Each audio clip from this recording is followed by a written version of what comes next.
I know, Raven. Let's give it a try your best, okay? Shall we? We shall.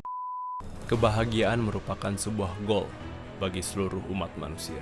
Di video ini gue bakal memberikan practical strategi beserta juga dengan mindset shift atau perubahan sebuah mindset yang akan membantu kalian bagaimana kalian melihat sebuah kehidupan, bagaimana kalian melihat sebuah tantangan atau rintangan agar kebahagiaan itu terus ada.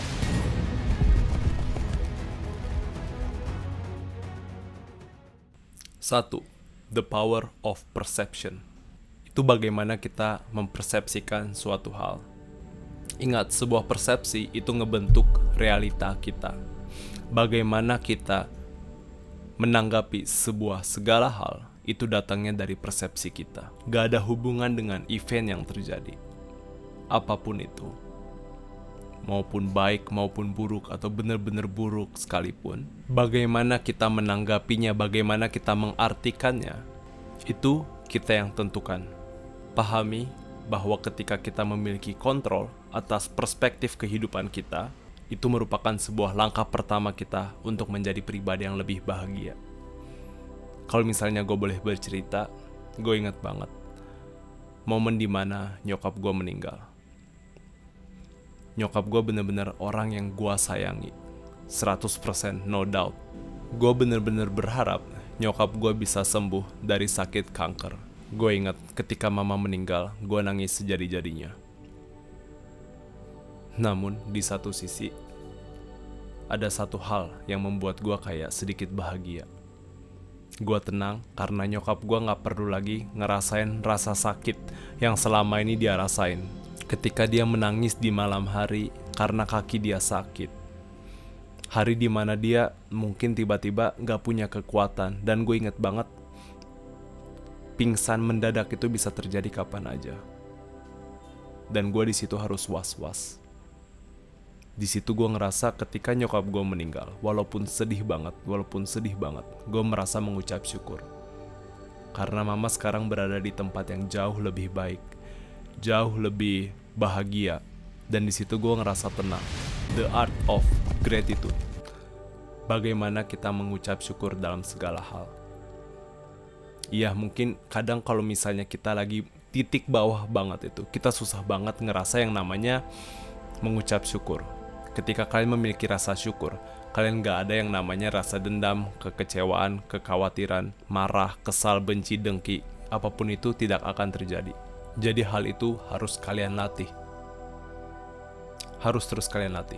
Always seeking for the bright side. Apa sih sisi terang yang bisa kalian pahami atau terima? Dan tanpa kalian sadari, kalian bisa menjadi pribadi yang positive thinking. 3. Belajar untuk ketahanan. Ketahanan adalah kemampuan kalian untuk bangkit dari suatu hal yang terpuruk di dalam hidup kita. Kesedihan kita, kebencian kita. Ketika nyokap gue meninggal, gue gak mungkin bersungut-sungut sedih sampai hari ini. Jadikan itu sebagai kesempatan kalian untuk berkembang. Ketika kalian ngerasa sedih, kalian harus sadar bahwa kalian akan memiliki titik di mana kalian akan terus bertumbuh. Dan itu hanya akan terjadi ketika kalian mau melakukan itu. Ketika kalian sadar bahwa gue gak bisa terus-terusan bersedih, gue yakin gue bisa menjadi suatu hal yang besar. Dan kalian bisa mungkin di masa depan bisa mengetawakan atau bisa menganggap bahwa tantangan yang gue tadi awalnya sedih itu bisa membantu gue untuk menjadi pribadi yang lebih baik. 4. Latihan mindfulness. Mindfulness di sini adalah ketika momen di mana kita berpikir saat ini, detik ini. Bukan di masa depan, kekhawatiran kita, ketidakpastian kita, atau di masa lalu, tragedi atau apapun itu, rasa dengki, rasa kemarahan yang pernah terjadi. Ketika kita memiliki yang namanya mindfulness, kita bisa mengapresiasi kehidupan jauh lebih dalam. Mindfulness itu benar-benar bisa menjadikan sebuah alasan kenapa kita terus hidup, alasan kenapa kita harus menghayati atau mengapresiasi sebuah kehidupan. Tanpa adanya mindfulness, kita akan terus-terusan hidup. Mungkin let's say di masa depan, yang padahal kita nggak tahu hal itu bisa terjadi atau enggak. Kalau misalnya kita berpikir terlalu banyak di masa lalu, rasa kesal kita, rasa nyesal kita, kesesalan kita kenapa nggak melakukan ini, kenapa nggak melakukan itu bisa berdampak kepada masa depan yang mungkin sebenarnya bisa jadi lebih baik. Dan kita nanti akan belajar bersama-sama bagaimana melatih mindfulness. Oke, kita akan memasuki actionable step bagaimana caranya agar diri kita bisa melihat sebuah kebahagiaan itu dari segala perspektif.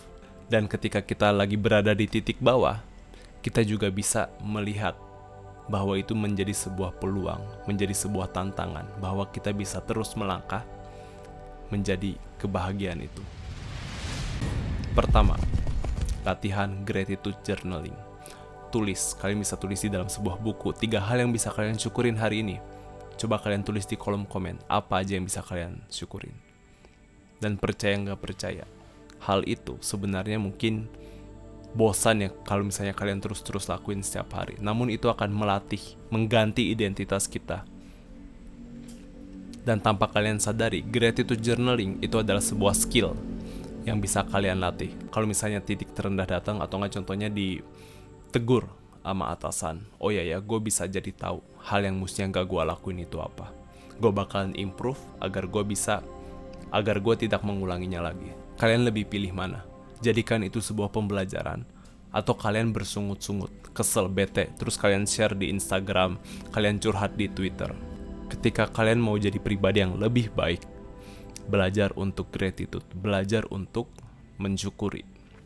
Sadari bahwa dimulai dengan rasa syukur. 2. Belajar reframing. Ketika kalian memiliki sebuah permasalahan atau titik terendah, tanyakan ini kepada diri kalian sendiri. Apa yang bisa gue pelajari dari hal ini? Ya mungkin klise banget ya, kalau misalnya kalian dengar sebuah cerita, apa yang bisa gue pelajari dari cerita ini gitu kan ya. Sangat klise banget. Namun, ketika kalian tidak mengambil apapun dari sebuah kejadian, itu bakalan sama aja kayak donkey keledai yang masuk ke lubang yang sama. Tanyakan ke diri kalian, apa yang bisa gue tumbuh, apa yang membuat gue bertumbuh dari pengalaman ini. Hal ketiga yang bisa kalian lakukan adalah melatih mindfulness, yaitu dengan melakukan meditasi. Meditasi adalah ketika kalian hanya fokus sama satu hal itu aja. Dan gue saranin itu adalah pernafasan. Tarik nafas, tahan, hembusin. Kalian rasakan flow-nya ketika masuk dan keluar.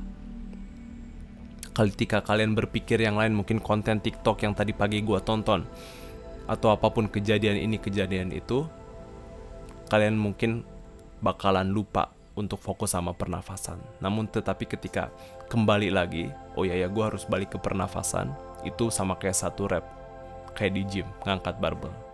Dan itu yang harus dilatih. Be mindful. Oke, gue berharap apa yang gue share ini benar-benar bervalue, bernilai. Dan gue hanya berharap sama satu kalian untuk subscribe. Satu subscribe menurut gue benar-benar berarti banget. Gue kepengen buktiin sama orang tua gue, papa gue, teman-teman gue, kalau misalnya gue bisa menjadi orang yang sukses dengan gue share wisdom, knowledge gue. Gue berani janji ketika kalian subscribe video ini, gue bakal memberikan yang terbaik agar bagaimana caranya untuk bisa terus memberikan value yang lebih lagi kepada kalian secara free. Gue yakin lu pasti bisa. I'm rooting for you.